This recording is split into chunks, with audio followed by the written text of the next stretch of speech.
In the sweltering heart of the Syrian desert, where the sun bleached limestone into bone and the wind carried whispers older than language, there once stood a city the Romans never named in official records but feared in silence. Its ruins, scattered today beneath layers of sand near modern Palmyra, bore no Latin inscriptions, no imperial eagles, no tribute to Caesar. Instead, its shattered pillars were carved with spiraling glyphs that defied translation. Its temples aligned not with solstices but with dead stars, and its central sanctum housed an idol so ancient, so alien, that Emperor Aurelian, conqueror of queens and breaker of empires, did not merely destroy it. He ordered the entire city burned to ash, its people slaughtered or sold into slavery, and its very name stricken from every scroll, every memory, every map. This was not an act of conquest but of erasure, a desperate attempt by Rome to annihilate not just a rival power, but a god so old it predated humanity itself, a deity whose existence threatened the very foundation of Roman order, divine right and historical truth. The city had no Roman name, but locals called it Nehushta, meaning the coiled one, after the serpentine symbol etched into every threshold, every lintel, every burial urn. Archaeologists now believe it was once part of a pre-Sumerian network of settlements that vanished before written history began, civilizations that left no pyramids, no ziggurats, only cryptic stone circles and obsidian tablets inscribed with geometric patterns that induced nausea when stared at too long. Nehushta's god was never given a human face. It was represented only as a spiraling vortex of black basalt, 8 feet tall, set upon an altar of fused meteoric iron, its surface cool to the touch even in midsummer, humming faintly at dawn and dusk. Pilgrims came from Persia, Ethiopia and beyond, not to pray, but to listen, for the stone emitted a low-frequency vibration, said to reveal the dreams of the dead, the shape of unborn centuries, and the true age of the world. Roman scouts first reported it in 272 CE during Aurelian's campaign to reclaim the breakaway Palmyrene Empire. They described a city ruled not by kings but by silence, where citizens moved like sleepwalkers, never speaking above a whisper, their eyes glazed as if witnessing something beyond the veil. Aurelian, a soldier emperor hardened by decades of frontier wars, dismissed the reports as desert madness until his own tribune, Lucius Varro, returned from a reconnaissance mission with his mind shattered. Varro, once a stoic veteran of the Danube, now trembled at the sound of wind, refused to sleep indoors, and spoke only in riddles. It was here before the stars were lit. It remembers when the sea was fire. It is not dead, it is waiting. Physicians attributed his collapse to heat stroke, but Aurelian, a man who believed omens as much as steel, ordered a full cohort to surround Nehushta and detain its high keeper, an androgynous figure draped in ash-grey robes, face veiled in woven silver threads.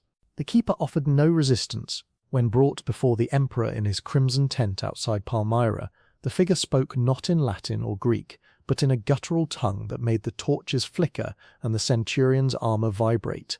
Through a trembling interpreter, a captured priest from Dura Europos, the keeper revealed that Nehushta was not a city of men, but a ward, a prison built 300,000 years ago by a forgotten race to contain the first sleeper, a god whose awakening would unravel time itself. "Your Rome is a mayfly," the keeper said. "This god watched mountains rise and fall like waves. It does not hate you, it simply forgets you exist." Aurelian, a man who had deposed Empress Zenobia and dragged her in golden chains through Rome's streets, was not accustomed to being called insignificant. Yet something in the keeper's voice, the flat certainty, the utter absence of fear, unsettled him. That night he dreamt of a black spiral turning in an endless void, and woke screaming, his skin slick with cold sweat.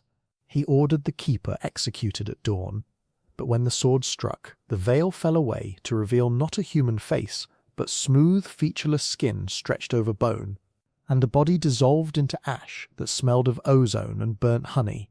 The next morning, 3 legionaries stationed near the black idol went mad, clawing their own eyes out while shrieking about the shape behind the sky. 2 others vanished, their armor found empty near the city's eastern gate, filled only with sand and a single obsidian shard. Aurelian convened his war council, but the usual debates over siege tactics and grain supply gave way to hushed arguments about blasphemy, contagion, and the limits of imperial power. "We cannot conquer what we do not understand," warned his Praetorian prefect. But we can burn it, Aurelian replied, and let the gods sort the ashes. The order was absolute. No prisoners, no loot, no records.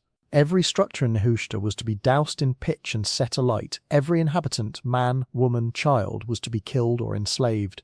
Every artifact was to be melted down or buried in salt pits. Only the black basalt idol was to be spared. For Aurelian, in a moment of superstitious caution, feared destroying it might unleash what it contained.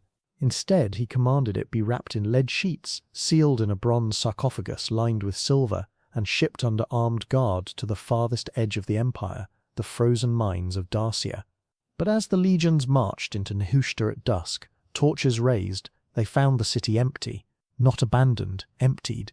Doors stood open, meals sat half-eaten on stone tables, sandals lay discarded by fountains, but not a single soul remained. The only sound was the hum of the black idol, now louder, resonating through the streets like a heartbeat. Then, from the temple, a low moan built into a scream, not human, not animal, but a sound that cracked plaster and made iron nails vibrate in wood. The lead squad collapsed, blood pouring from their ears, horses reared and bolted. One centurion later swore he saw the shadows on the walls move against the torchlight. Aurelian, watching from a hilltop, did not retreat. He gave the signal. Pitch barrels were rolled into plazas. Arrows tipped with burning oil arced into dry thatch roofs. Within minutes, Nehushta was an inferno, flames climbing the ziggurat-like temple, licking at the obsidian glyphs, turning the desert night into a furnace. Yet the fire behaved strangely. It avoided the black idol, curling away from it as if repelled. It burned green in certain alleys, leaving no ash, and it emitted no smoke, only a thick, oily vapour that made men cough up black bile. By midnight, the city was gone, reduced to smouldering rubble and molten stone.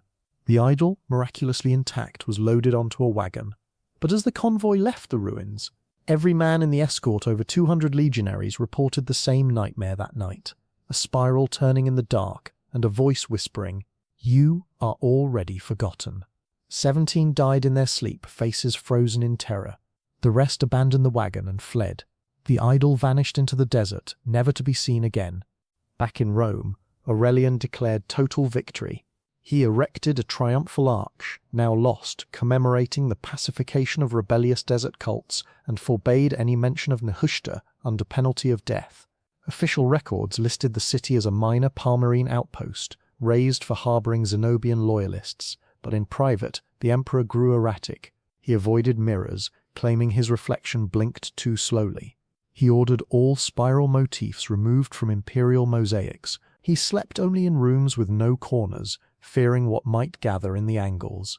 In 275 CE, while preparing a campaign against Persia, he was assassinated by his own officers.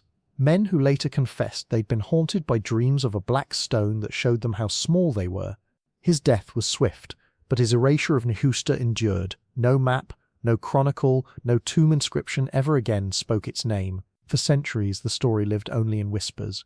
Bedouin tribes avoided the site, calling it the place where time leaks.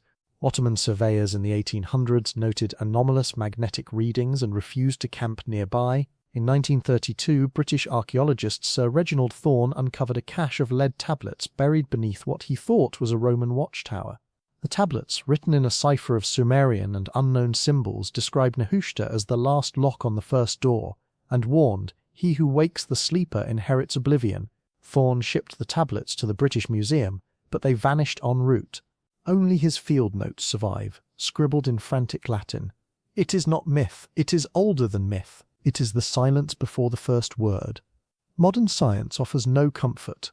Satellite imaging in 2007 revealed a perfect spiral depression beneath the sands near Palmyra, 300 meters wide, aligned with no known celestial body. Ground-penetrating radar detected a massive object of unknown composition 40 meters below, emitting low-frequency vibrations matching those described in Roman accounts. In 2015, ISIS militants briefly occupied the area, then fled without explanation, leaving behind weapons and vehicles. Captured fighters spoke of a black thing that made them see their own bones. UNESCO has since declared the zone off limits, citing unstable geology, but the truth is buried deeper.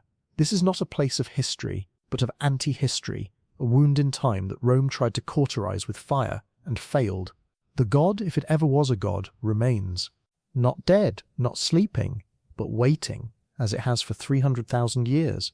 And every empire that rises from Rome to Washington believes it can control the past. But some truths are too old to be erased, too vast to be understood, and too hungry to stay forgotten. Aurelian burned a city to kill a memory, but memory, like fire, always finds a way to return.